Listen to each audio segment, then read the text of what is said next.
Hello, কেমন আছেন সবাই? আশা করছি সবাই খুব ভালো আছেন এবং সুস্থ আছেন, কারণ সুস্থ থাকাটাই হচ্ছে এখন সবচেয়ে বেশি জরুরি।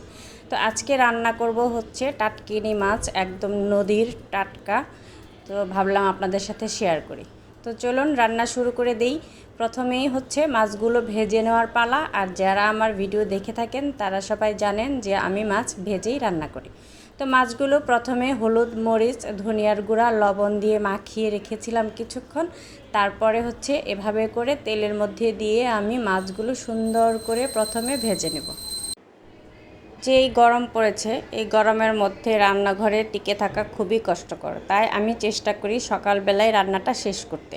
আপনারা যারা রান্নাঘরে কাজ করেন তারাও চেষ্টা করবেন প্রতিদিন সকাল সকাল যেন রান্নাটা শেষ হয়ে যায়, তাহলে কিন্তু একটু কষ্ট কম হবে। আর আমাদের তো রান্নাঘরে আসতেই হবে, যতই ঝামেলা যতই যাই হোক, রান্নাঘরে না আসলে কিন্তু আমাদের কোনো উপায় নেই।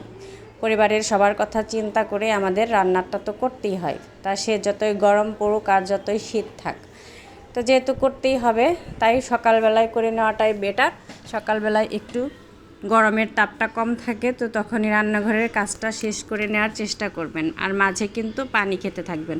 আমি যেটা করি, প্রতিদিন রান্না করার সময় 1 লিটারের 1 বোতল পানি সবসময় হাতের কাছেই নিয়ে রাখি। রান্না করতে করতে মানে একটু একটু করে আমি পানি খেতেই থাকি, তা না হলে আমার অনেক বেশি কষ্ট হয়ে যায়। তো আপনারাও চেষ্টা করবেন হাতের কাছে পানির বোতল রাখতে।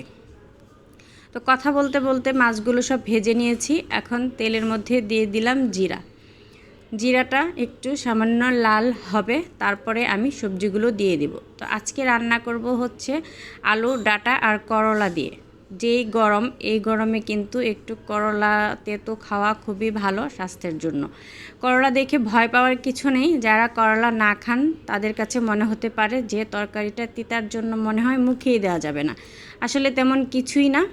তরকারিটা কিন্তু অনেক বেশি স্বাস্থ্যকর এবং খেতেও অনেক মুখরোচক, কারণ অল্প মশলায় পাতলা ঝোলের তরকারি হবে।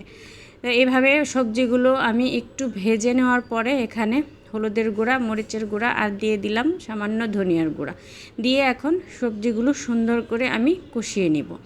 ডাঁটার তরকারিতে ঝোল পাতলা রাখার চেষ্টা বেশি না করাই ভালো, তাহলে তরকারিটা পানছে পানছে হয়ে যায়। তো আমি আজকে কীভাবে রান্না করি সেটাই আপনাদের দেখাবো। এভাবে এই যে মশলাগুলো দিয়ে কষিয়ে নিয়েছি আমি। কষানোর পরে হচ্ছে দিয়ে দিব ঝোলের জন্য পর্যাপ্ত পানি। আর হচ্ছে এভাবে কষাতে কষাতেই কিন্তু অর্ধেক সেদ্ধ হয়ে গেছে ডাঁটা, আলু আর করলা। তো যেভাবে দিয়ে দিলাম হচ্ছে পানি। এখন অপেক্ষা করব এটা বলক আসা পর্যন্ত। তারপরে আমি কাঁচা মরিচও দিব, যার জন্য মরিচের গুঁড়া একটু কম দিয়েছি। এই গরমের মধ্যে মশলা কম দেওয়াই ভালো। এই যে দেখেন কি সুন্দর ফুটে উঠেছে ঝোলটা, আর এর মধ্যে কিন্তু সবজিগুলো প্রায়ই সেদ্ধ হয়ে গেছে। এখন ভাজা মাছগুলো আমি দিয়ে দিব, দিয়ে তারপরে 3-4 মিনিটের মতো ফুটিয়ে নিব, তাহলেই কিন্তু হয়ে যাবে।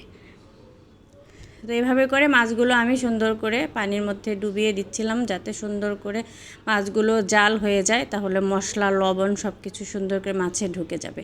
আর নদীর মাছ, টাটকিনি মাছ খেতে কিন্তু অনেক বেশি মজা ছিল মাছগুলো। আর হচ্ছে মাছগুলোর মধ্যে ডিম হয়েছিল, প্রত্যেকটা মাছেই সুন্দর মতো ডিম হয়েছিল, খেতে অনেক বেশি মুখরোচক হয়েছিল তরকারিটা। এই যে আমার তরকারি কিন্তু হয়ে গেছে অলমোস্ট। এখন আমি আলুটা সেদ্ধ হয়েছে কিনা আপনাদের দেখাই, দেখেন কি সুন্দর আলুটা সেদ্ধ হয়ে গেছে, সাথে ডাঁটা, করলা সব কিছুই সুন্দর মতো সেদ্ধ হয়ে গেছে।